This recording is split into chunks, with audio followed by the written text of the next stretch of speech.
శ్రీ రామకృష్ణ ప్రభ ఛానల్ను చూడండి, మాసపత్రికను చదవండి. రామకృష్ణ ప్రభ యూట్యూబ్ ఛానల్ వీక్షకులకి నమస్కారం. ఒక యథార్థ సంఘటన జరిగిన దాని గురించి చెప్తాను. వరంగల్లో ఒకసారి సత్సంగం జరుగుతోంది. రామకృష్ణ భక్తులందరూ కూడా అక్కడ సత్సంగం చేస్తున్నారు. ఆ సందర్భంలో నాకు మిత్రుడు ఉన్నాడు. 30 ఏళ్ళు దాటిపోయింది అతనికి. అతను ఏమిటంటే అసలు మొట్టమొదట బేలూరు వెళ్ళిపోయి రామకృష్ణ మఠంలో చేరదాం అనుకున్నాడు. అయితే తల్లిదండ్రులు ఊరుకోరు కదా, వెంబడబడి పిలుచుకొచ్చారు. ఇతనితో పాటు ఇంకా కొంతమంది మిత్రులు కూడా వెళ్ళారు. అందరినీ పట్టుకొచ్చారు. అయితే వీళ్ళు కండిషన్ మీద వెనక్కి వచ్చారు. మేము ఈ రామకృష్ణ దీని ఉద్యమానికి సంబంధించిన పనులు మేము చేస్తూ ఉంటాము మన ఊళ్ళో. అది ఒక మండల హెడ్ క్వార్టర్. అందుకు ఇష్టమైతే మేము వస్తాం, లేకపోతే ఇక్కడే ఉంటాం అన్నారు. సరే అట్లాగే అని పేరెంట్స్ ఒప్పుకున్నారు. అతను ఇక్కడికి వచ్చి ఒక సేవా సమితిని స్థాపించడం, దాన్ని బ్రహ్మాండంగా అభివృద్ధి చేయటం అదంతా జరిగింది. సరే అతనికి 30 ఏళ్ళు దాటిపోతుంది. సిస్టర్స్ మ్యారేజెస్ అయిపోయాయి. ఇతనికి మ్యారేజ్ కావాలి. తల్లిదండ్రులు ఇద్దరు కూడా పెద్దవాళ్ళు అయిపోయారు, అనారోగ్యంతో ఉన్నారు. వాళ్ళు పెళ్లి చేసుకోమని ఇతన్ని పోరు పెడుతున్నారు. ఇతను దాన్ని ఎప్పటికప్పుడు చేసుకోవటం తప్పిస్తున్నాడు. అక్కలు కూడా పోరు పెడుతున్నారు. నువ్వు పెళ్లి చేసుకోరా, మరి అమ్మ నాన్న తర్వాత ఎవరు చూస్తారు, నువ్వు ఇట్లా ఉంటే వాళ్ళకి నువ్వేం చేసి పెడతావు, వాళ్ళు చేయలేని పరిస్థితిలో ఉన్నారు కదా అంటే. సరే మొత్తం మీద వాళ్ళందరూ కలిసి, వాళ్ళ బావలు కానీ వాళ్ళ తల్లిదండ్రులు అందరూ కలిసి ఒక సంబంధం చూశారు. అందరికీ ఓకే అయింది. అది అయిన తర్వాత ఇతను ఆ సత్సంగానికి వచ్చాడు వరంగల్. కొంచెం ఏంటంటే ఏదన్నా సమస్య వచ్చినప్పుడు అతను నన్ను కొంచెం సంప్రదిస్తూ ఉంటాడు, సలహా అడుగుతూ ఉంటాడు. ఏదో నాకు తోచిన సలహా చెప్తూ ఉంటాను. అది ఒక గురి ఏర్పడింది అతనికి ఎందుకో.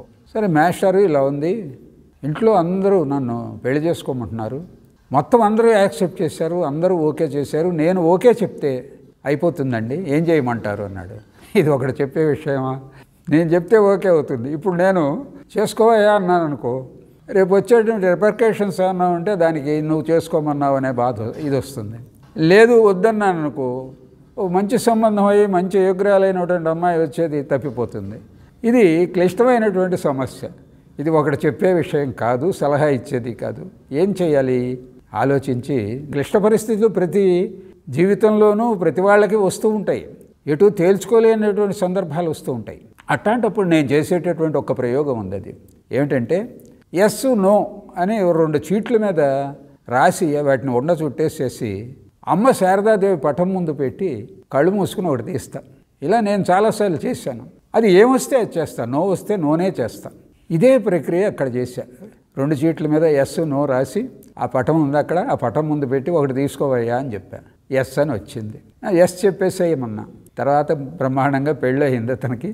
అంటే పెళ్ళయిన తర్వాత రిసెప్షన్కి వెళ్ళినప్పుడు స్టేజ్ మీద ఇదిగో ఈయన వల్లే మన పెళ్ళయింది నేను నన్ను పరిచయం చేశాడు ఆవిడకి.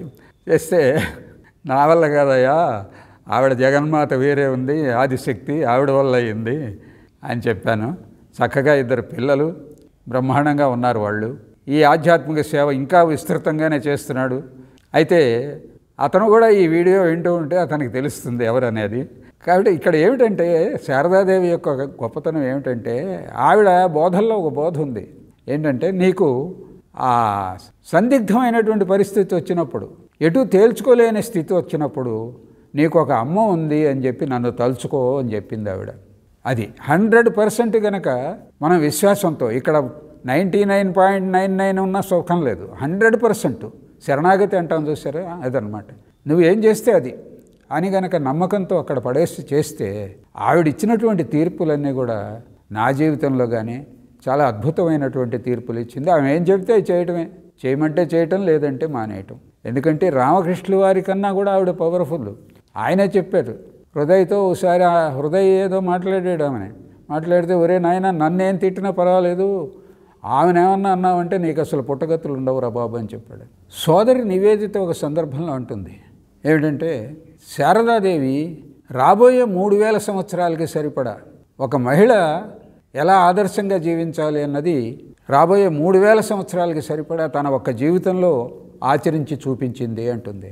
అంతటి పవిత్రతా మూర్తి అన్నమాట ఆవిడ. ఆవిడ పరిపూర్ణ పవిత్రతా స్వరూపిణి, ఆదిశక్తి ఆవిడ. కాబట్టి ఆ శక్తి యొక్క నిర్ణయం ఎట్లా ఉంటుంది అనేది మన జీవితంలో మనం ఎలాంటి నిర్ణయం తీసుకోవాలి అనేది మనకు ఒక్కోసారి తోచదు. ఆవిడని కనుక ఆశ్రయిస్తే జీవితంలో చక్కటి రిజల్ట్స్ వస్తాయి. కాబట్టి ఇట్లాంటి సంక్లిష్ట పరిస్థితులు ఆ క్రిటికల్ సిచ్యుయేషన్ వచ్చి ఏం చేయాలి అనే ఆలోచనలో ఉన్నప్పుడు మీరు కూడా 100% ఆవిడ నమ్మి ఈ పని చేయండి, మీకు చక్కటి రిజల్ట్ వస్తుంది. Thank you. నమస్కారం.